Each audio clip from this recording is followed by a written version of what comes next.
Well, Lisa Gottman, oh my God. I'm bringing you on. You're my writing partner. You're one of my best friends. You're officiating my fucking wedding. But I'm going to throw this at you at the beginning of this Reilly Roundtable.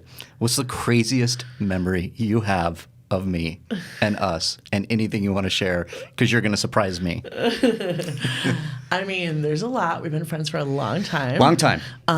We definitely got into some stuff together. Shenanigans. A lot of shenanigans. Mm-hmm. But there's one that jumps into mind like immediately, which is That's what I love. I want to say during my heavier drinking days, but I don't even know if that's like a proper that just could be now too. So just we depends on the all, day. yeah, we all do this, so I'm fine. But I do remember this time when I was on a particularly major bender, and Okay. I called you from Las Vegas. Mm-hmm. I told you that in some kind of drunken haze, a bunch of us had jumped in the car. Not the person driving, I'm sure. Mm-hmm. But we had driven to Vegas, and we were staying at some really shitty... Am I allowed to cuss? Oh, yeah, Oh, good, you can okay. cuss. Some really shitty... don't worry, I remember the name of it. The White Sands Motel. Feel free to look it Sands. up. I'm not sure if it's there anymore. Oh, my God. It was like... the shady, literally to this day, the shadiest hotel I've ever been in, which is like, that's kind of saying something. Right. And I called you and I was like wasted. I was like, get to Las Vegas. It's going off right now. And you and like three of our friends jumped in the car Oh and my you God. crazy asses drove to Vegas and we like went on a tear. And I remember at one point I was like I was just drinking so hard, and then I remember I was like doing a handstand competition in the pool, and that's the last thing I remember. Okay. And then like it was the next day and I was like, what's happening? And I'm like, oh fuck, I'm in Vegas. Got it. This is bad because I don't really remember this. It was like, Was this Steve Ellis? I was about to say, can we say names? Yeah, it was totally course. Steve Ellis days. And like literally one of my last memories is me and Steve Ellis like having like an intense standoff doing handstands. And then and we were like just doing shots and handstands, and then I remember vaguely looking out curtains at a empty Yes. driveway. yeah, the place was so sketchy. It was like this really like meth mom and dad that ran it. Oh my And they God. gave us like one towel. We all stayed in like a room, and the carpet was like soggy and wet. It was Oh my so God. disgusting. And I think a night later, Norman Bates killed a girl in the shower. I mean, I think it was something like that. might as well. Oh my God. Okay, for the listeners out there of the Reilly Roundtable, you know I've gotten into shenanigans. I've gotten into a lot of trouble with Lisa Gottman, but we all brought it back around because she is going to officiate my wedding. There's Yeah. so much to get into about this person here. So I want to talk about that. I'm like, no, let's look at more stories. No, that's not. I love it. We're going into it right now.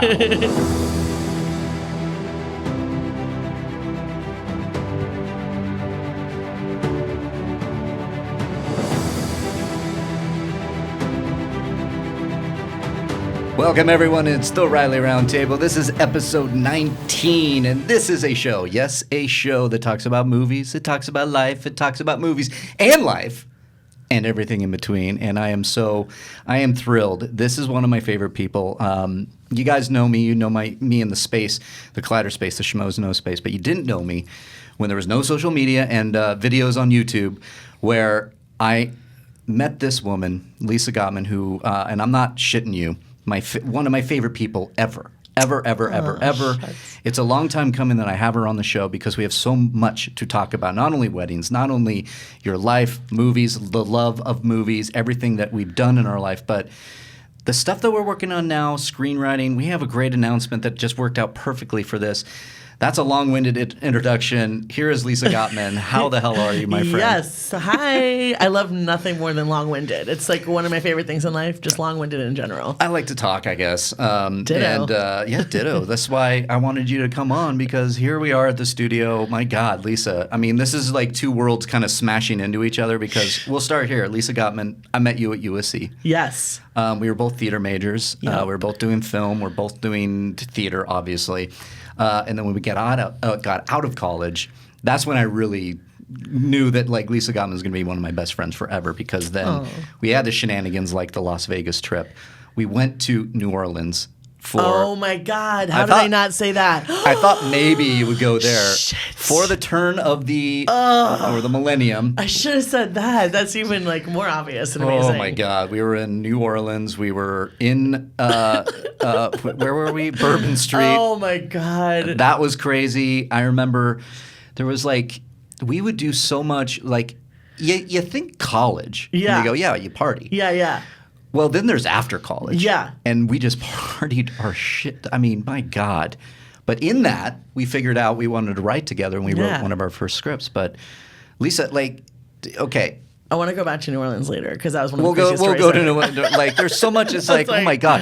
How do you bring somebody on that you know so well that you can like? How do you talk about this and like where do you start? So let's start at USC. Okay, let's do it. And how did you find yourself at USC? So I'm originally from Cincinnati, Ohio. Oh, yeah. Shout out Ohio. There it is. Bengals fan? You know, you can't really be a sports fan when you're from Ohio. Yes, except it's like soul crushing and we're never going to win anything. So it's like, okay, yeah, sure. But I never get my hopes up. I just assume we're going to lose every time. Even if people are like, we're going to make it to the whatever that's called, playoffs. I'm like, yeah, but we're not going to win. It's cool. Yeah, you went to the Super Bowl that one year. Yeah, in like 1985. Like, Yeah, it was something like San bazillion Francisco, years I believe, was it? Yeah, whatever. So long ago. Yeah, so something about Ohio, I never really felt like I fit in. I always like felt a little bit, I don't know, repressed perhaps. Maybe, yeah. I would say that's accurate. I've never been there, but sure, it's accurate from what I know from you. Yeah, I mean, at the time, I just thought like, oh, maybe I'm just like shy. But then I was like, oh no, like I came alive in college. I basically, kind of knew that from a young age, I came out. Maybe I should tell this because it's a little bit funny and interesting and juicy. I like it. From when I was 8, I know you're gonna love this. From when I was 8, because you know it, until obviously now, my whole life, I've been friends with one of my best friends since I was a small child. Sorry, name dropping, guys. Jerry Springer's daughter, Katie, is like basically my sister. Like we're sisters. We're so close. She's an only child. Mm-hmm. So when I was younger, my family didn't even like go on vacations, and the Springers took me to California one summer, and I was like, oh my God, I'm obsessed. I love it. And then I was like, I think I want to go to college there. That's basically how. And then once I took my whatever SATs and I started getting stuff from USC, I mean, I didn't know anything. I was like, oh, okay, USC, what's that? Maybe I should go there. Yeah. And then I was like, oh my God, these are my people. Like once I was in the theater school, I was like, oh, this is like that missing piece of my entire being that's not been there. I love that. And it's so true because you get to USC and I just drove up the 405 freeway and then hit the 110 and then had to hit the toll road. And then I think I ended up on the 10 and it was like, I went too far and I turned around. But anyways, I felt a very similar thing. I think why we have become friends and so dear friends is that I was in Orange County, which a lot of people are like, Reilly, yeah, okay, Orange County is like LA. No, it's not. It's not. like Orange County there's a reason why they call it the Orange Curtain. It's because once you go in there, it's kind of like, I always say, you're passing by Disneyland. The Orange Curtain lifts. And it's like when you're going in Toontown on Roger Rabbit, and it's like, and birds are like flying. They're like, welcome to Orange County. And you're like, where the fuck is this place? Just a little bit like, I feel a little bit sheltered, a little bit not aware that there are other people out in the world. Yeah. And so when I got to USC, it was just like, one, it's a community of like actors, writers, filmmakers that you just feel like, yeah, I belong here. And that's what I love. I feel like we're so lucky because I know we're both like this. We're both such good friends still with so many of our people from USC. Oh, God, It's like we hang with our peeps all the time. And I kind of like thought, oh, everyone has that. But like, no, like when I started dating my husband, he was like, what is this all about? Like, he's like, I mean, I talk to people from college. And I'm like, oh, no, I like talk to everybody from college still practically. Right. Yeah, I know. It's crazy. And we might jump ahead, we might jump around in all this, but you run a theater in Los Angeles called Oh My Ribs. I do. And you do stand-up there, you do special events, you do plays, you do everything. And it's a place now that I find that every Friday you do Friday Frenzy. Mm-hmm. And it's this great place that you can go to catch stand-up comedians that are like working, big, small, working material. And it's so much fun because I know my fiance, Julie, and I sometimes were like, let's just go to Oh My Ribs. And it's like the Cheers of the stand-up scene because you walk in, a lot of people from SC, a lot of people that I haven't met, me through you, stand up, what have you, and it is a community. But the one thing that you brought up, our friends are all around us. Yeah. And it has been one of those amazing things that we have so many friends that we still keep in touch with. And that I love. But it brings me to stand-up. Yeah. Because one of my favorite memories, you mentioned your husband, who is one of my people. You're a husband. He's the best. I'm thinking about him and I'm smiling. But you were doing a competition. Oh, yeah. For Comedy Central. Mm-hmm. And it was like a last comic standing kind of thing, right? Yeah, Laugh Riots, it's called. Laugh Riots. And I remember it was at the Laugh Factory on Sunset. And we went to see your final thing, and you fucking won the whole thing. So crazy. One of the craziest things ever. You won the entire thing, and this is what I remember most. Matt was sitting right behind me, and he is crying.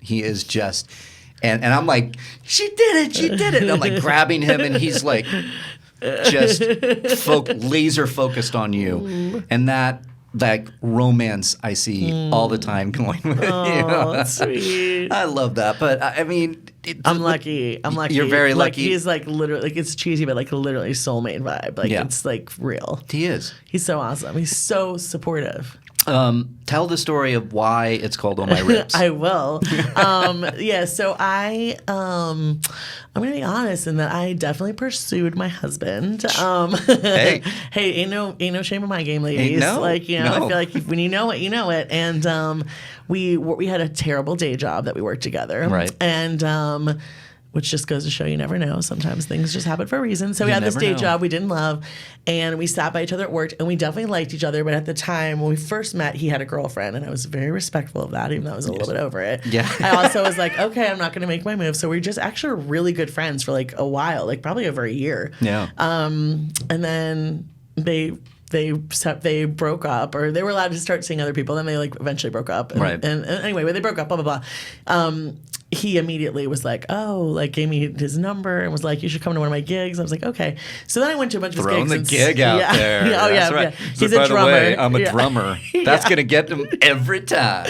I still make fun of him. He gave me his card it had a picture of him drumming on it. I was like, really, dude? Okay, got it.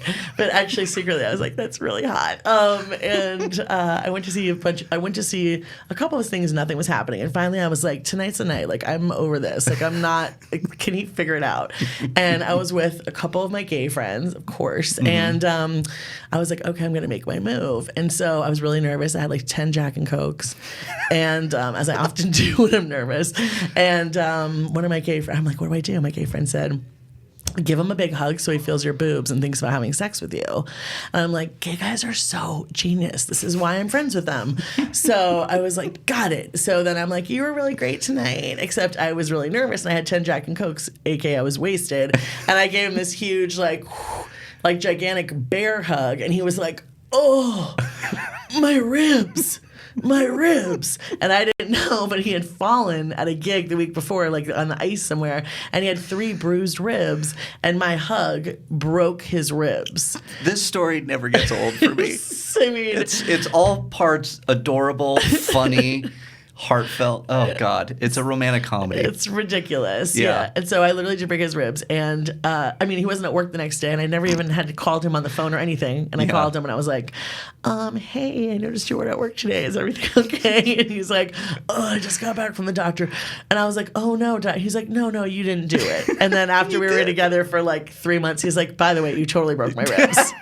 I was like, oh, shit. I'm gonna fall out of my seat. I've heard this story a million times, and it's so perfect. It's ridiculous. It's ridiculous, and you guys, from the minute you guys got together, that story about the Laugh Factory, you winning the whole thing, and him, and the look on his face. I was at your wedding. It was a beautiful wedding. Thanks. Of course, Vegas. Yeah. We were in Vegas. And Madame Tussauds Wax Museum. At Madame Tussauds. I don't know if you guys can tell. And this is why. Lisa Godman is one of the most unique people I've ever met. You basically do what Lisa wants. I shouldn't say that. Like, you demand what you want.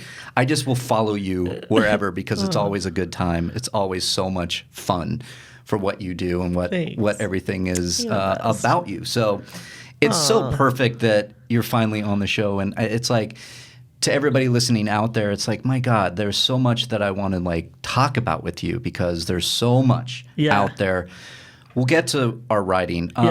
But one of the things that, and I don't know if you can tell me live on air and I won't care, but one of the things that is the most remarkable that I've known about you is that you beat cancer. No. And it was something that when you told me, I remember, one, I was like really upset. I mean, it was like I was crying. Yeah. And then when you told me you beat it, I was jumping off the walls and everything. But you really embraced it in a way that, how do you embrace this fucking awful thing? But I mean, if you want, can you go into a little bit about it? Like, what is that like when you get that diagnosis? I mean, it's like the craziest moment ever. Like I recently wrote a little thing about it. I'm doing a one-woman show about it. No, and, that's why I brought up, because you're out there talking about it. I figured you want to plug this because I'm doing it December 1st at Oh My Ribs. Feel free to go online and check out the time. But going through it, it was so hard, but I was trying to, find just like, I'm like, a lot of people have health scares. A lot of people have these moments in life that you do not expect, that you're just like living your life and you're like, and that's one of the things I talk about. It's like, first of all, I was feeling completely fine. I was not sick at all. I, as many struggling artists, I was really excited because I just hit my deductible, and I was like, oh, I'm going to treat myself to all my exams, and just got my typical Pap smear. Sorry, ladies and gentlemen, I had a lady cancer. This is life, and so I was feeling fine, and they were like, oh, it's probably not cancer, but something weird's going on. They're like, it's only a 2% chance, and then it was cancer. And when people ask me that, it's like, it was crazy. I mean, I remember every detail. It was actually, we're coming up on really close on, I don't know when you're going to play this, but it'll be up like soon. Okay, so November 4th is the anniversary of when I found out. So we're right at it. And my doctor, it was like 10 p.m. and I didn't think she'd call me that late. And she was like, oh, I'm sorry to call you this late, but I know you've been waiting.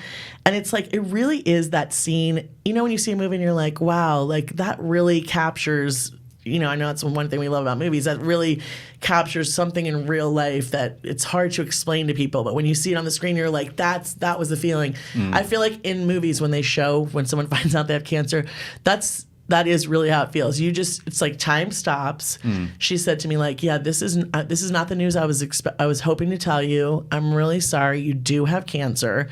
And that's all I could hear. She was still talking, but I couldn't hear anything. My poor husband, I forgot to put my phone on speakerphone. My husband was in the other room waiting. He knew, like, he could tell as a doctor. He found out by me giving him a thumbs down because I couldn't even speak. So I literally was just like freaking out in my head. All I was like, I have cancer, I have cancer, I have cancer, I have cancer. And she was still talking, couldn't hear anything. She said, thumbs down to husband. And then she said like 8 times, but we do not believe it to be life-threatening. Yeah. But I didn't hear her till like the 8th time. She finally said to me, do you hear me? And I was like, wait, what? And because I just was like, all I heard was cancer, cancer, cancer. Yeah. It was like literally the most heart-wrenching moment of my life so far. Yeah. I mean, not good. It was really horrible. And then I was like, wow, she's good at telling news. I'm glad she repeated that other part 9 times because I literally legit did not hear her till the 9th time. I can't imagine that. Yeah. And I when it touches somebody you're so close with, I was putting myself in that position because I remember going to Julie and my fiance and being like, Lisa has cancer. And Julie does a thing that's interesting. She did it where when we lost, we just lost somebody very dear to us as well. Michael Cornacchia lost his mother, who was my LA mom, who took me in when I was divorced. And, by this time, like, Julie reacts a certain way. It's like, no, fuck that. Life fucking sucks. No. And like and you're like, yeah. And so with all the ups and downs of it, and like when we heard it was gone. Yeah. It was like, jumping up and down, jumping up and down. But you have a thing about you that you do, and it's that you can make light of anything. And you go up there and you do your stand-up, and you take it on, head on. Thanks. And that is something that's remarkable because you will find the humor in it, which is a talent. Thanks. And so about this show of yours, like, tell me a little bit about it. Yeah, so I kind of was like, when I was going through it, obviously it was very hard, and I still feel like I have days. It's like you don't go completely back to normal really ever. It changes you, as I always say. But that being said, there were really funny things that happened during this. And I was like, look, I'm a comic, I'm not going to pretend that didn't just happen, because that's fucking hilarious. And there were a few things like that. My show is called Lisa Gottman in the Deep Cervix of Doom.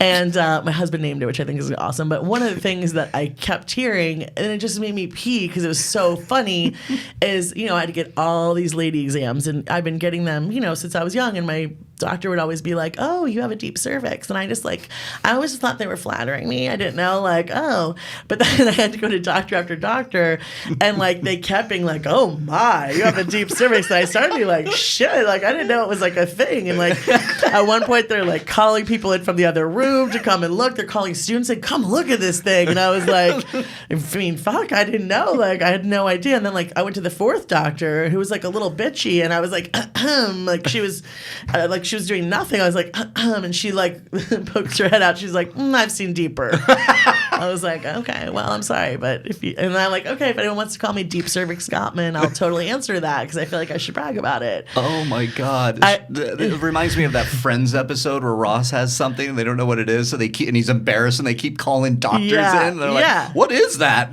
Oh my God. At one point I was just like, come on in, everybody. Apparently this is something to see. Yeah, that happened. There was something that happened too. The other thing is, because I had 2 surgeries. In my first surgery, I was really freaked out and really, really scared, and it was a whole thing. And something happened that was so funny that I was like, oh, I'm going to save this for my husband when he gets me home today. This is a long day for him too. It's basically he's going through everything. Yeah. I was like, this story is hilarious. So I'm going to save this till he gets me all the way home. And when he got me all the way home, I was like, so. And I told him, short version, but basically, when I was in the operating room, something was going wrong. They couldn't get the anesthesia. I was crying because I was really scared. I hadn't had surgery since I was in 3rd grade. And the doctor was trying to, calm me down or whatever. Yeah. And a bunch of things went wrong. But then she was like, let's put on a song to relax you. And right before they put me under, I'm giving you the super short version. Yeah. She hit play, and it was Another One Bites the Dust. Oh, God. And I was like, but being me, I wanted to just die laughing, and I was like, oh, I'm probably gonna live now, because that's the crazy. That's God being like, yeah, what's up? I'm looking out over you, and I think I've got a sense of humor. Yeah, you do. Well, you've used this in your stand-up act. Nothing comes easy for Gottman. Yes, which is so hysterical because some of her. I feel like I can quote some of your stand-up, but my favorite is your dad and the giraffe. Yeah. Yeah. I'm trying to do the best ofs for Lisa Gottman, because you're getting the crash course introduction of the Collider audience, and the Reilly Roundtable audience are amazing people. Yeah, so, yeah. I hope that they shower you with love after this, because you deserve it. But please tell the story of the giraffe. And if you want to do a little bit of your stand-up, please do. So this is 100% true. Yeah. So my dad, first of all, came up with our family motto: nothing comes easy for Gottman. So we just have an abundant. You guys, we literally don't have enough time. This could be a 20 million hour conversation. Yeah. Oh, yeah. That's not hyperbole either. 20 million. That's real. It's real. Every week we can add something. But that being said, my dad Arnie is the character of all characters, and he really does actually know someone who was killed by a giraffe.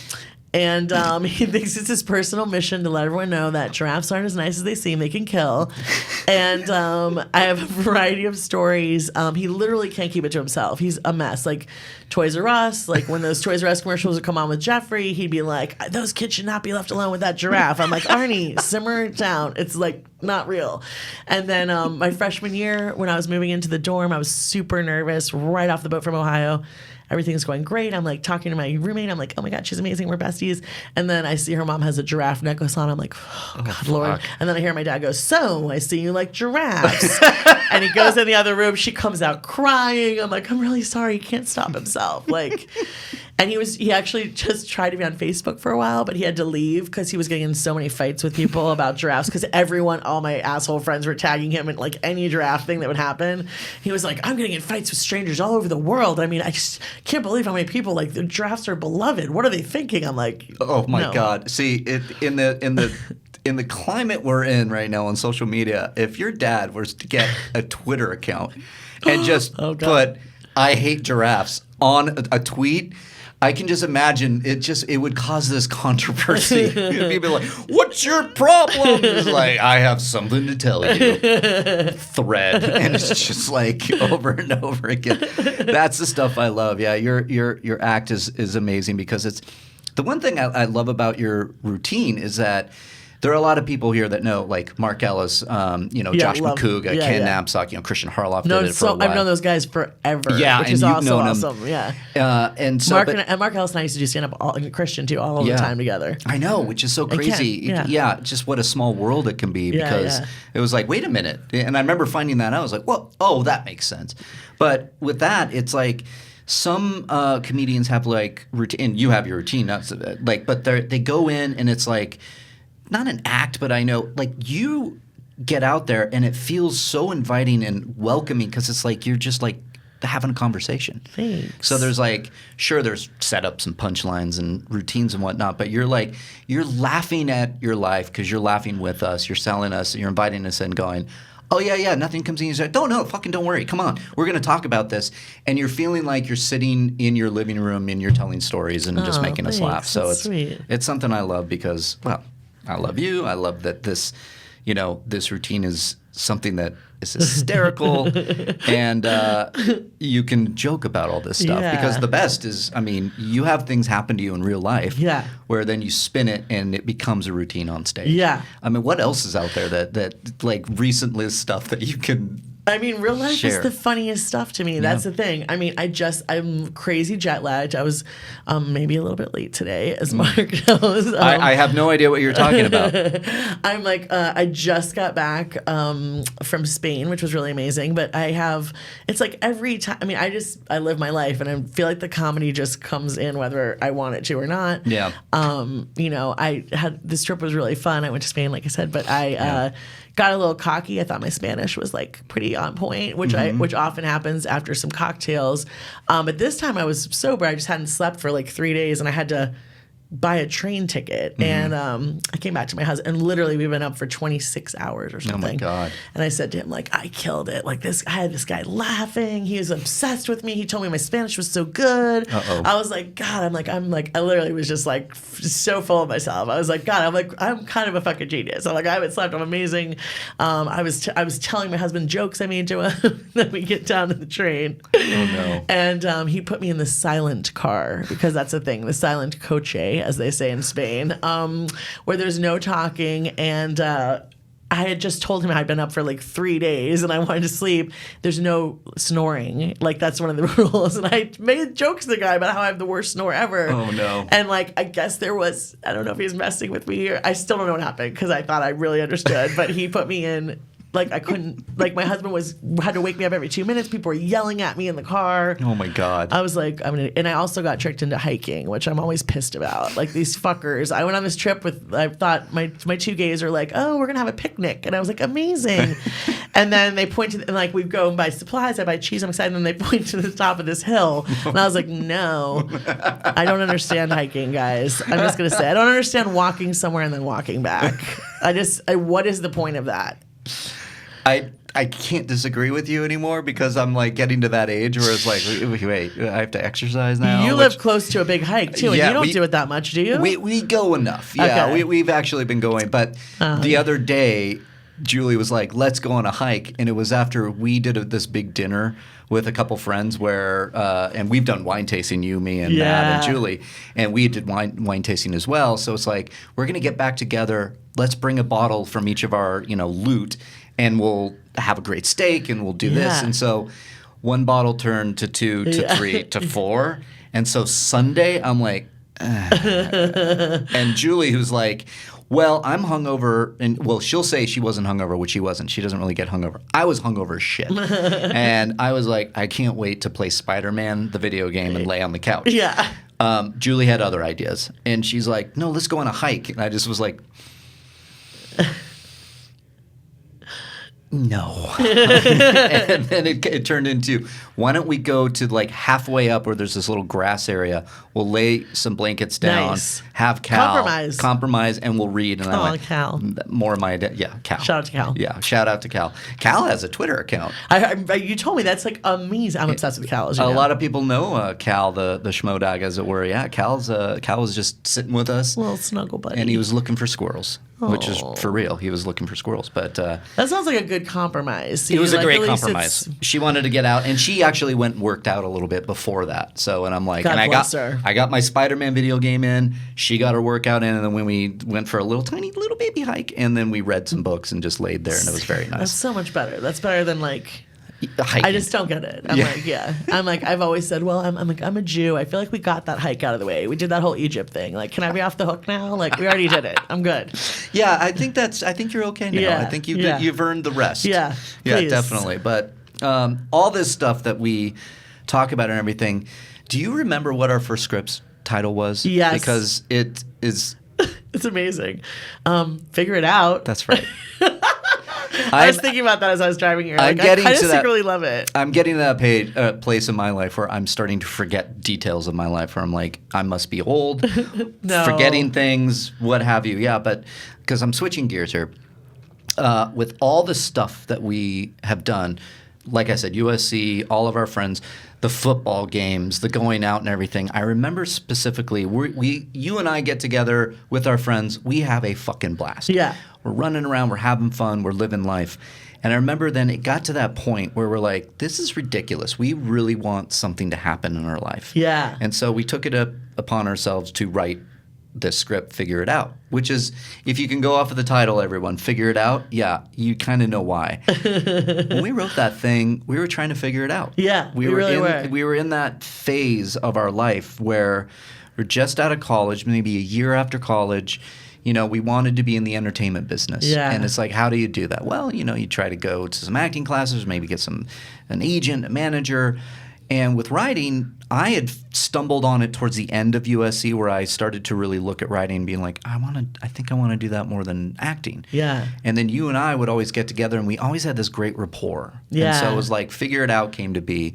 And we wrote it, and it was a great first script. When you lived in Park La Brea. Park La Brea. God, those were the days. Do you remember that? That was some madness right there. Madness ensued. Yeah, Park La Brea, for those listening at home, in Los Angeles.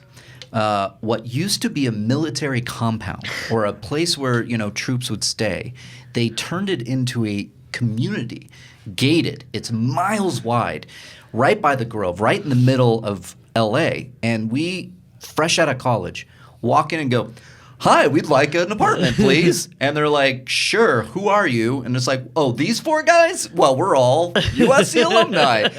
And we all got apartments. We had our parents like co-sign, because none of us had fucking jobs at that time. So awesome. And we lived there for like 3-4 years, but that was the place. And then our 4 girlfriends lived. Remember? Our little crew of girls that were friends. Where did I live during this time? I don't even remember. I basically lived at your guys' place, or the girls' places. I don't even remember where I lived, sadly. But that place would become a party. Yeah, I mean, it was just like we were there all the time, but I remember many, many days writing there and whatnot. But Shenanigans. But it's leading to this writing thing, because I think I really want to talk about that, because a lot of people who follow me know about my writing, and I love it when you're such a good writer. Oh, please, thank you. You really are. Right back at you, Jesus. No, you're a genius. Kind of back at you, and we'll get to this, because we the audience, excuse me, who. I love it when they ask me questions about writing. I love it when they love the successes. I love it when I can break down movies from a screenwriting point of view. But putting the proof to the pudding, is that a word? Is that a thing? There's proof in the pudding. It sounds delicious. It sounds. I really like pudding. Proof in pudding. Can you imagine? What's wrong with me? I was like, pudding sounds so good right now. Floor pie. It's my Homer Simpson for you. I don't know how it sounds. It's good. It's good. I like it. But when you get to writing, and I love this about writing and what people love about writing, about movies, that it starts with the script and all that kind of stuff. But it is really tough to get something out there. Yeah. And I remember, and because we can now go to our recent thing because it was the most perfect, pairing, I think. Yeah. And I am referring to The List. Yeah. Which is our script. Yay. And this is kind of perfect because I booked Lisa on the show. I've been wanting to get her on for a while. I tried to get you on, excuse me, before you left for Spain. You're like, sorry, I'm going to Spain. I'm like, fuck you. Who am I? Where are you going? Who am I? And I'm like, yeah, and I told Julie, I'm like, yeah, Lisa and Matt went to Spain. And she went, how? How do I get Side to do note, this? if anyone wants to hit me up about credit card debt consolidation, hit me up. Lisa Gottman on the web. Yeah. Just kidding. For those wondering how to stretch those miles and get I'm those an credit idiot. cards. That's how you do what I do. You just act like a complete fucking idiot. No, but you know enough people, and you told me about this when we were Yeah. coming up with this. It was that you had someone who's like, I got the Airbnb. Totally. If you get yourself out there, you got your miles. You're out. That's beside the point. But we did it on a budget, which was a miracle. yeah, but I wanted to get you on specifically to talk about screenwriting and our project. Yeah. And what was very cool is that the other night we had already booked this appearance. Yeah. You called me and you're like, I don't know how I missed this. This thing went into spam. Yeah. But we just advanced again. Yeah. So we are in the final draft Big Break Screenwriting Contest for our screenplay, The List. Yeah. Now, to give you a little backstory, Lisa and I, this was your idea, I think, that you came to me with. And I was like, oh my God, I love this. And we wrote it. And it is, to this day, I read it the other day again. I'm like, that's good. I love it. And I know that sounds weird when you're a writer and you look at your own stuff because usually you look at it and go, that's fucking horrible. Yeah, but totally. But in this case, I like we're kind of fresh away from it for about a year as we're doing these contests. Which is sort of nice. Like we took a little breath of like air and just like walked away. And when you go back and you're like, I still like it. That's pretty awesome. Yeah, absolutely.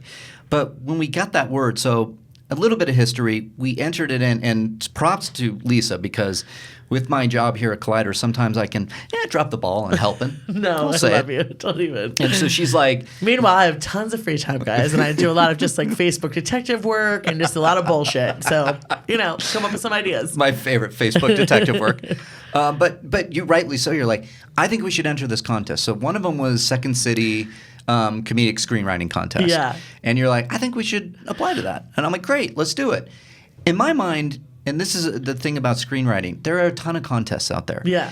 And every time, it's not that I don't think we're going to win or place or anything. I just feel like it's what is it going to hurt? Right. To just do it. Right.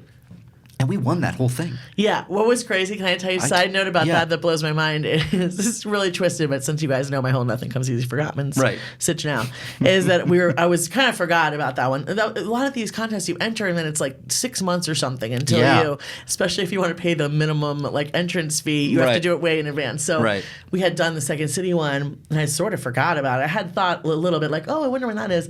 And then we found out November 1st, I think.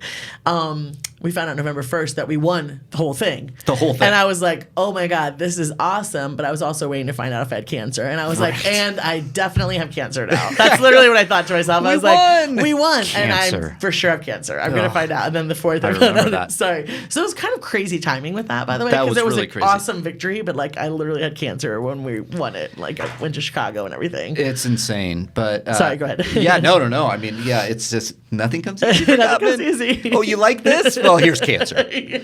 Fuck you, life. Yeah. But that whole process was interesting because with writing, it's really hard to get motivated, and a lot of people ask, how can you get motivated? What can you do? How do you start? Maybe whatever it is. I always say that the best way to do it is just start writing. Yeah. Just get it. Get Final Draft or get there's a great writer duet program out there that I actually like a lot more now than Final Draft because it's online. It stores everything there. The Final Draft is during the contest that we did, so we especially love Final Draft yes. a lot too. Well, of course, I have Final Draft. But when you have that, I know this is not sponsored by Final Draft or any other sponsors for that matter. But if you are looking for sponsors, I'll be honest about you, I guess. But the idea of just putting words to a page and starting. Yeah. I mean, that's the big thing. But And the programs help you for sure. the programs help because Yeah. if you're wondering about, the format Structure, yeah. Final Draft is actually the best in the game because they have that tutorial. Totally. Because And I you're feel like like, people just get click this. overwhelmed by that. They're like, I don't know, do I have to put like interior? And it's like, Final Draft will literally like do that for you. Yeah. It's like, it helps you, guides you, It which absolutely is so great. does. But when you have a writing partner, this is where it like can help you because you have two people that are motivated to do something, and then it's like you keep each other in check. Yeah, yeah. And we would Totally. meet every week, and sometimes two, but with scheduling and whatnot. But we hammer this thing out. It's a romantic comedy. Yeah. I'm gonna save the concept because we like it and we want to see how far this thing will go. But it's a romantic comedy. What would you describe it as if you were to take two movies? It's this meets this. Oh, good question. Because I always have. I know we both, for some reason, always say Harold and Kumar is one of ours. Yeah, Harold and Kumar. Which is like weird. And When but- Harry Met Sally. Oh, I love that combo. Yeah, because there's the dialogue in there. There's Oh, I hope, I aspire. Yes. Yes. I'm going to say that's a great. I I know like we that. both love When Harry Met Sally. We're both obsessed with that movie. It's my favorite and met Billy rom-com. Crystal in real life, and he was like incredible. And I was Yeah. like, I wanted to die. I was so happy. Of course, because he's Billy Crystal. He's the He's best. awesome.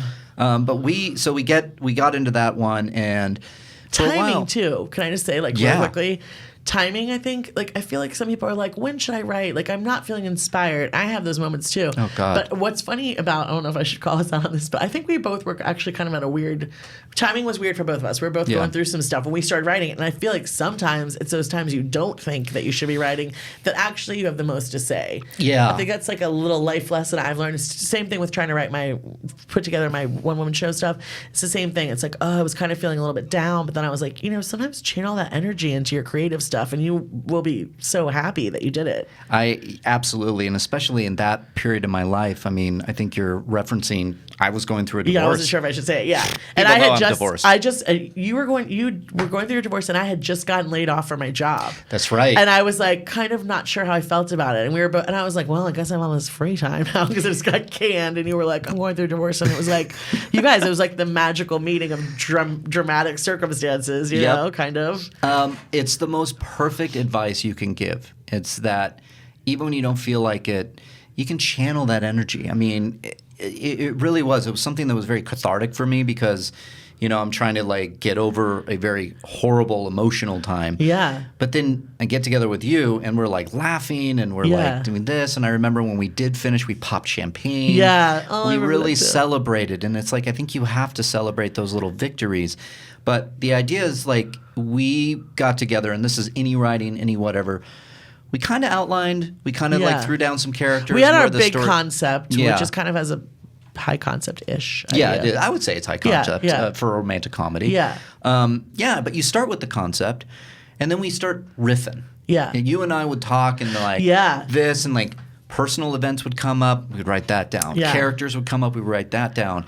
And that we had a very solid outline, and which is something, again, I'm trying to give like not a complete how-to guide, but just some things that worked for us. Yeah. So we're talking about it. We have an outline, and we just decide, you know what, let's start writing. Yeah. And the idea of being able to sit down, dialogue is awesome on your own. Like, this is where I felt like it was this great meeting of the minds because I could do the script writing. You're like kind so good at that, though. That's what I just was about setting to up say. the scene. But we're such a good balance. That's what Yes. when people ask me, I'm like, sorry, I didn't mean to cut you off, but I do Please. feel like, yeah, because like the structure and stuff, like I'm just like a hot mess Gemini all over the place in life, and I'm just like, I mean, I have this idea and I kind of know ish where it's going, but you are like a genius at like, oh, this needs to happen, and then this needs to happen, and like on page 30, this needs to happen, and I'm like, oh, okay, like I'm a knucklehead, and then I'm like, oh, dialogue, I know what she says here, Yes. and you want someone that like brings out those parts that you are, Absolutely, and I think you're referencing. So this is some of the like kind of research and classes I took. Story by Robert McKee. Yeah. Screenplay by Sid Field, where you have these like goalposts, where it's like, not cold open, but like inciting incident in the first 10 pages. On page 30, Act 1 climax. Page 45 is like a check-in. It's the halfway point between page 30 and page 60. So page 45. Something needs to happen right about Yeah. there. 60, midpoint of the movie. 75, another goalpost to hit because that's now the midpoint between the end of your movie. Page 90 is the kind of climax or the kind of Act 2 climax. Yeah. And then you have about, depending on your genre, you have a few pages, 30, if it's like kind of a 120-page screenplay or romantic comedy, you have like 10 pages to wrap up your story. So these are the things that I brought to it, dialogue that you would bring into it. And what I loved is we're writing a romantic comedy. So the male voice is here.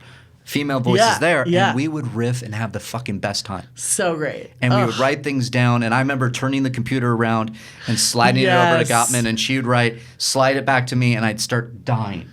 And then I would be able to write something, spin it to you, you would die, and I was like, it was a great thing. Yeah. It was a great collaboration, and so here we are now, going back a little bit.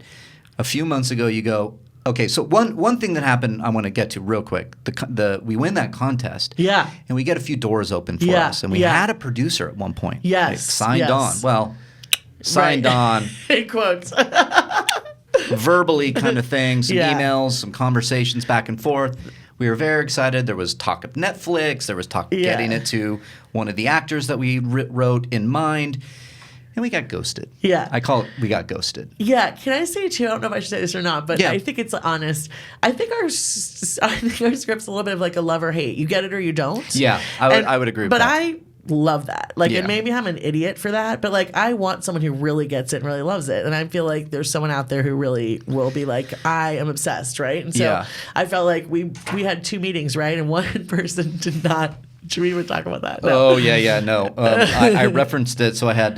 They said it was one of my favorite things is they said it was too funny. Yeah, that was that was a great note. They were like, I'm writing it. I'm like, too funny.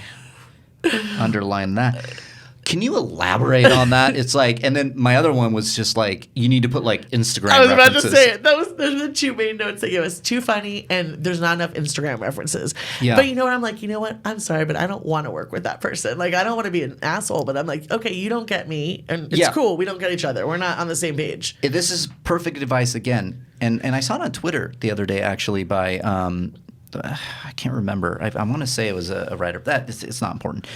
But you don't have to work with these people. Yeah. And we even made that decision afterwards because they were giving us notes. They did keep the door open and say, if you rewrite this, we'll read it again. Totally. We said no. We don't want to do that. Yeah. Why are we going to rewrite it based on your specifications? Yeah. And I thought that was just kind of like, that was a win for us as well, is that the door was open. But we made that final decision. It's like, no, you know what? We're going to keep this. We're going to keep it the same. We're going to keep pounding the pavement. And what you did, again, then here we are coming up on the meat of the story. The other day or a few months ago, you're like, okay, what can we do? What can we do to keep going? Because this is the thing about writing and motivation and things like this. People are going to tell you no. They're going to say absolutely 100% no. And anything in this business, you are going to get no's. You're going to get but no's. You just are. And I'm somebody that can hit me pretty hard. Ditto. And it can be like, and like you immediately think one person says no, that everybody's going to say no. Yeah. And it's just a credit to you, credit to me, credit to us coming together and going, let's not take that as end all be all. So let's keep moving. So you came to me with this others contest, and you're like, let's do this. Yeah. Let's get back in this. And I'm like, yes. And here we are now. We've made it to the top 25 of the rom-com. Yeah. The semifinals. Yeah. And the love that we got on social media because we share those little milestones. We share those little successes. Yeah. And I specifically went out there in mind knowing that you were going to be on the show, in mind knowing that some of my followers that hit me up, Collider Schmoes, what have you, know that this is my thing, our thing. Yeah. So we got a lot of love from that. Thank you. I know. I appreciate everyone. Thank you, everyone who we really did get a lot of love. Thanks to everyone for the support. I appreciate that. It's nice. It's amazing. Sorry, I didn't mean to interrupt you. You're not interrupting me. I was going to say, just like after, maybe it's post-cancer, just like putting things in perspective, but just I think as you the ups and downs of being in the business and whatever that is, if it's writing or acting or stand-up or whatever, there comes a point, like when you're first fresh and new and young, you're very like, you tell everyone all your business, and sometimes then you're like, ooh, that didn't work out. I shouldn't have told everyone I was up for this. And then, or that this would almost happen. And then there gets a point where you start to get jaded, and then you don't tell anyone anything. Yeah. And I think that I'm just all for putting out your good vibes when you have success. I mean, I've turned to like a weird corner, like I don't know, corner or something. Yeah, I don't know. No, absolutely. And where I'm just like, shit, I'm putting it on. If it's something that's exciting, I think that encourages other people too. That's honestly why I do it. It's not for me, although thanks guys. I like it when you tell me good job. But I feel like this will, and I've had a couple people say to me, dude, I appreciate that you posted that. It really like encouraged me, made me feel good about like my audition that I had that day. And it made me be like, I'm glad I'm still out there. And like, look at Lisa, she's still, or like, look at myself. Like, I'm so happy that I'm still, and I feel like we all need that. Like we should be encouraging each other. Absolutely. And somebody did the same on my Instagram post that I did. They said, this gave me some inspiration. Yeah. Well done. Congrats. And that is an amazing thing to get when you are, and I did want that to be inspiring because you never know. And like, I love the posts that go out there and say, certain people didn't start until this, but like, age is just a matter of that's bullshit. Yeah. You don't have to be of a certain age. You don't have to, I should have started then and therefore I'm going to give up. That's what I love about this. This was just yet another reminder that we can do this. Yeah. And you never know what's going to happen off this, because what's great about this contest is what I especially like, I know this list is going to agents and managers now. Yeah. Not even just like, because at the end of the day, if we win the whole thing, fucking A, and I want to win. Yeah. I do. Of course, yeah. But at the end of the day, that's like a small list where agents and managers will read that list, of course. But when you get down to that top tier, they're wanting to look for new material. So my biggest advice out there for writers is write every day. Yeah. Right, just do it. Mm-hmm. Read some books. Read a ton of screenplays. God, that helps. Yeah. And then just start submitting. Yeah. Because you never know what's going to happen, because what I'm banking on and hoping is that they're going to get this list and they're going to want to read it. Read the scripts that are in that competition. Because even if it doesn't win, there's going to be a producer out there, an agent out there that's going to respond to that material, love it or hate it, like you referenced. Yeah. And then you're off and running. I have to say, too, I saw, like, when we got a little email that said we went on to the next thing, it was like, click on here for some interviews with some of the judges. And I did click on a couple of the judges. And I read this one woman in particular. Shit, I wish I could remember her name now. She seemed like a total badass. But one of the things she said is that, right now people are just like really, she mentioned like sci-fi is a big thing right now. They were asking like, what are the top scripts? But one of the things she just said was, just being like completely unique, and like even if that seems weird, and I do think that there's a weirdness to our script. Definitely. And I think that we can. I mean, are we saying anything about it? Are we going to say? Yeah, you can say it. Yeah. Well, I'll just say this. Should we just say the Luke Perry part? You just did it. I mean, yeah. We have a part written for Luke Perry. Okay, so and it's like a major role, and I feel like I think that that's one of the things that makes it the most interesting. Yes. Because people are like, what? They're just like, and again, because Luke Perry's amazing. I hope you're listening, Luke. Please contact us immediately. Please. But I think just people are like, oh, like, could you change that? Could you make it da-da-da? And I'm like, no, actually, I kind of want it to be Luke Perry. Like, I've said that, like, from the start. I've been a little bit, like, firm on it. Yeah. And rightly so. And that goes to the Harold and Kumar description. Yeah. Like, Neil Patrick Harris plays Neil Patrick Harris in the Harold and Kumar pictures. An exaggerated, funny, fucked up, whatever. Yeah. We did the same. And it's exaggerated Luke Perry. Exaggerated Luke Perry. So, and I realized, because I put it on Twitter. I tagged whatever account that is. I don't think it's verified, so I don't think it's actually Luke Perry looking. But I was like, no, Luke Perry, we have this part for you. Yeah. You play yourself. Yeah. And it's redonk. Yeah. You are crazy in this thing. Hilarious.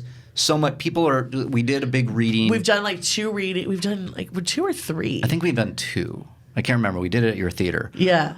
We did 2 at the theater and then 1 in Chicago. Oh, and 1 in Chicago. Yeah. And that was the part that like got by far the biggest laughs. Luke Perry's part, people were like, "Holy shit! Like, what's happening?" And I would say that more power for us doing that, because who cares? The weirdness makes it unique. Yeah. And you can't take no for an answer. You can't just. there are going to be people in Hollywood, especially when you're kind of setting out and maybe there's a kernel of an idea in there, high concept or otherwise. Yeah. Can you change this? Can you do this? Can you do that? Yeah.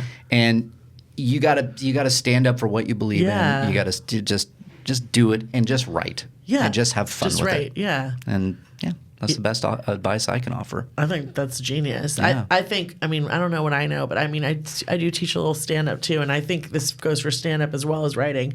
The things are the most unique about you, and if you can translate that into your writing as a writer, those are the things that really make you stick out. Those unique experiences. Yeah. You know, when I'm teaching stand-up, it's like I say, like, you could have the best Facebook joke ever, and I feel like I do have a pretty good one. Yep. And people laugh, but you know what? People are going to totally remember that my dad knows someone was killed by a giraffe over Facebook any day. And Exactly. those are the things you have to think about when you're writing, too. Absolutely. Those are the things, absolutely, that you need to focus on. Don't take no.